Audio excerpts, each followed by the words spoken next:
म्हणजे आपण किती सजगतेने मतदान करावं हे तुम्ही ठरवावं। तुमच्या मताच्या अधिकारावरती घरातल्या एकाही व्यक्तीचा प्रभाव पडता कामा नये।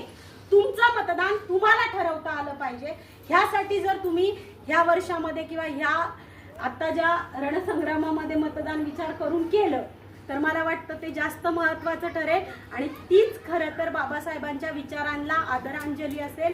ह्या सगळ्या याच्यामध्ये एकाही महापुरुषाची जयंती आपण साजरी करतो याचा अर्थ ज्या महापुरुषांनी आपल्याला आपले अधिकार दिले त्या अधिकाराची उजळणी आपण करतो।